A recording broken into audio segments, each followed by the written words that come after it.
गुरुर्ब्रह्मा गुरुर्विष्णु गुरुदेवो महेश्वरा गुरु साक्षात् परब्रह्मा तस्मै श्री गुरुवे नमः। नमस्ते मित्रों, आप सभी का स्वागत है हमारी आज की क्लास में, जो है परमहंस योगानंदा जी के साथ वार्तालाप।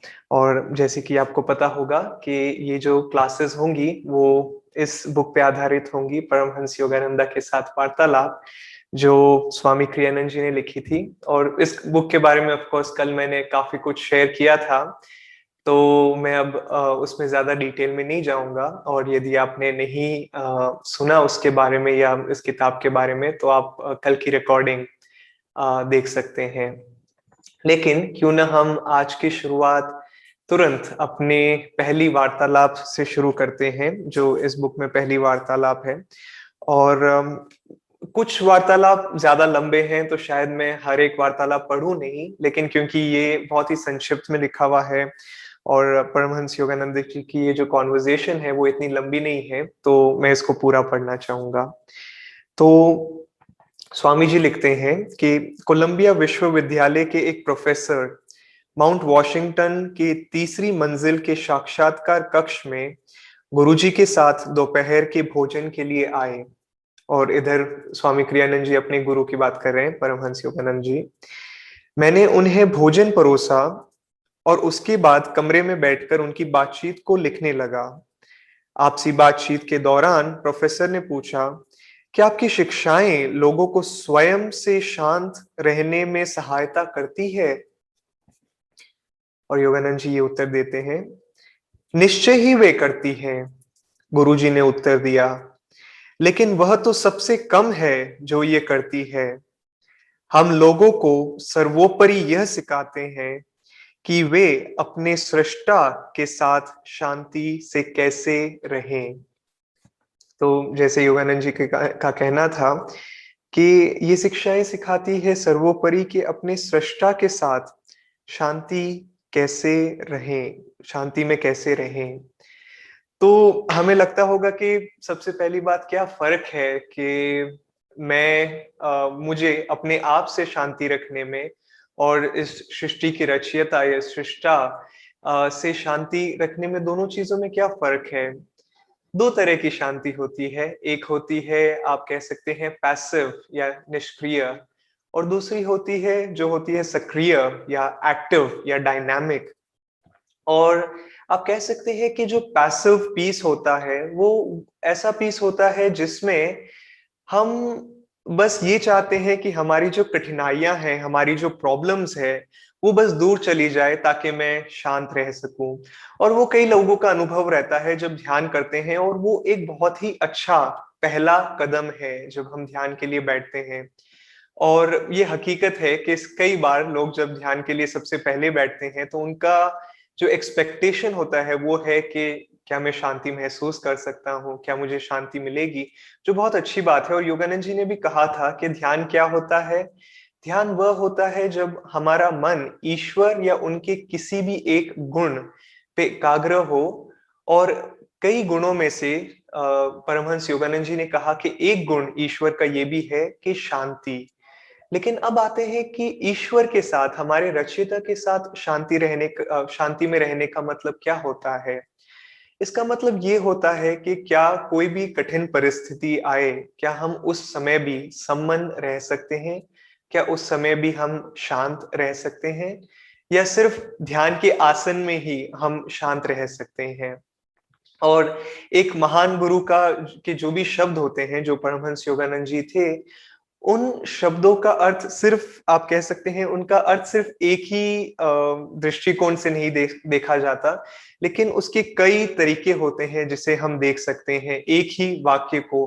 और उनके हर शिष्यों के लिए उनके शब्द, आप कह सकते हो कि शायद एक अलग मतलब और अलग भाव रखता हो। एक कहानी है, जब चैतन्य महाप्रभु कई सालों पहले की कहानी है, जब चैतन्य महाप्रभु पुरी गए थे। और चैतन्य महाप्रभु उस समय युवा थे, उनकी आयु ज्यादा नहीं थी। और उनका मार्ग भक्ति का था। तो वो आप कह सकते हैं कि सिर्फ गुरु का नाम और हरि का नाम पुकारते थे। और उसी शहर में, पुरी में, एक और आप कह सकते हैं ज्ञानी थे, और उनका नाम था सर्वभामा। आपने ये शायद कहानी सुनी होगी। और सर्वभामा की उम्र आयु काफी ज्यादा थी। वो एक ज्ञानी थे। उन्होंने कई, आप कह सकते हैं कि ग्रंथों का अध्ययन किया था।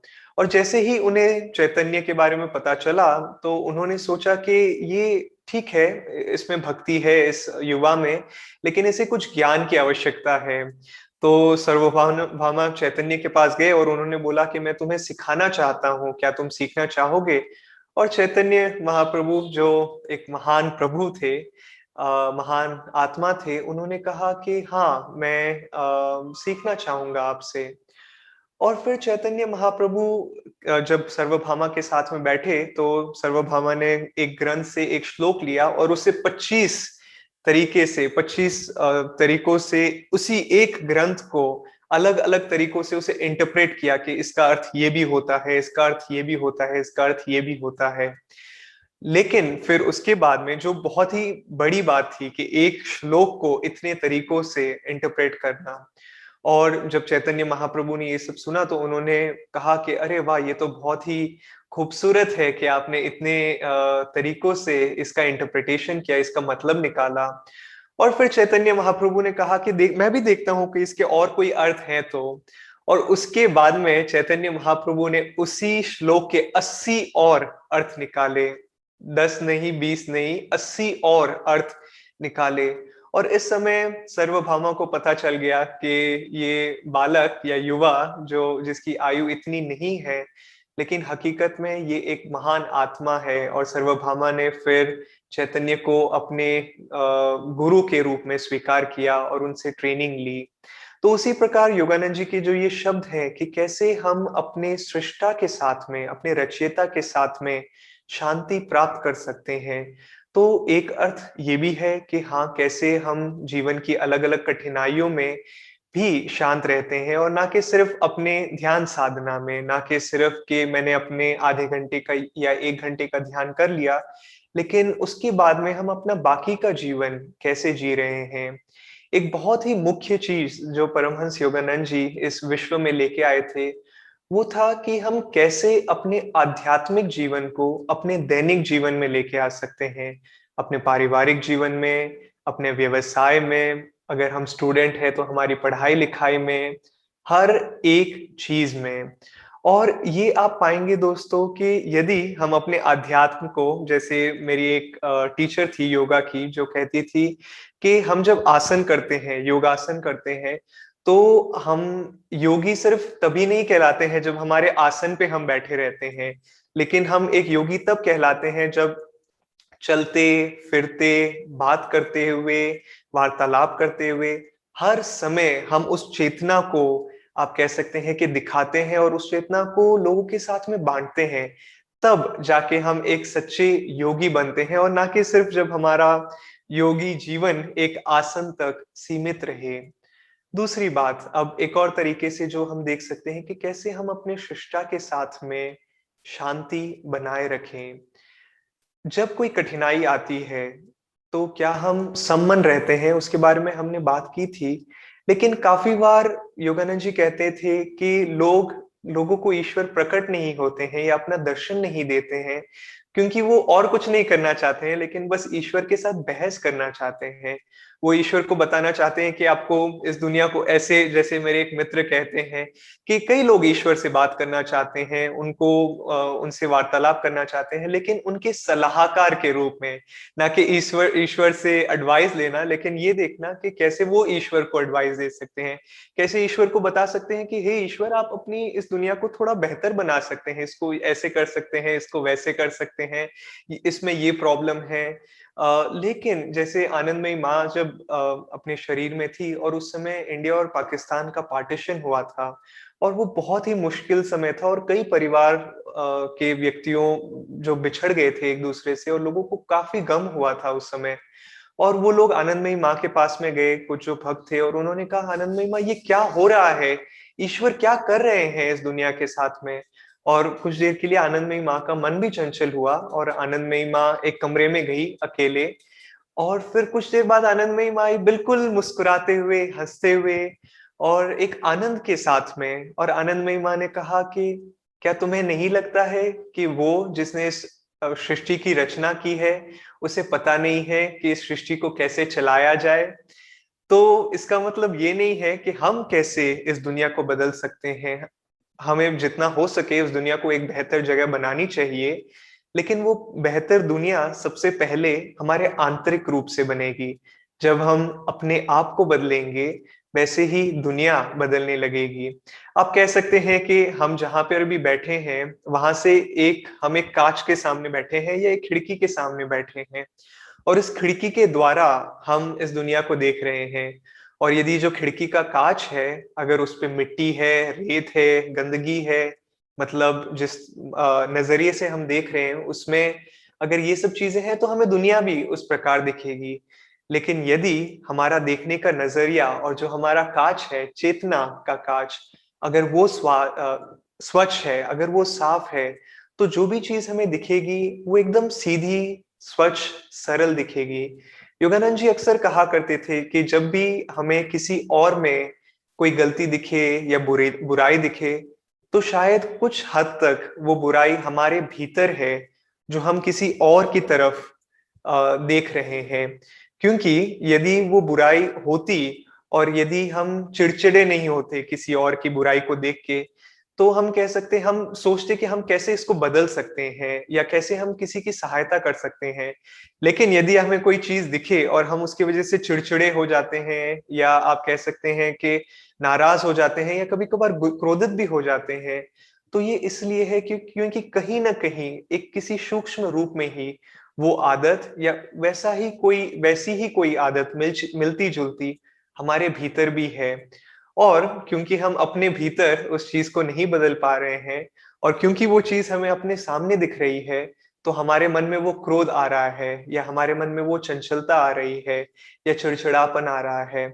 लेकिन यदि कोई, जैसे आप कह सकते हैं एक माँ और बच्चे के किस्से में, एक माँ जानती है कि एक बच्चा कब चिल्ला रहा है, चिड़चिड़ा हो रहा है, उसे भूख लगी हुई है।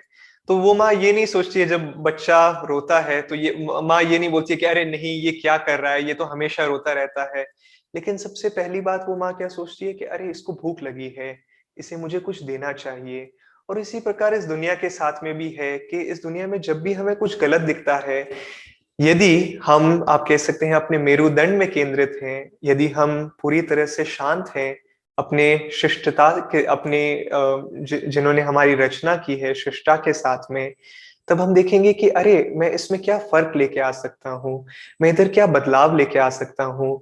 और स्वामी क्रियानंद जी जैसे कहा करते थे कि काफी बार लोग कहते हैं कि मैं शांति के लिए लड़ाई कर रहा हूँ, लेकिन क्या ये दो शब्द बहुत ही विपरीत नहीं है कि मैं लड़ाई कर रहा हूं शांति के लिए?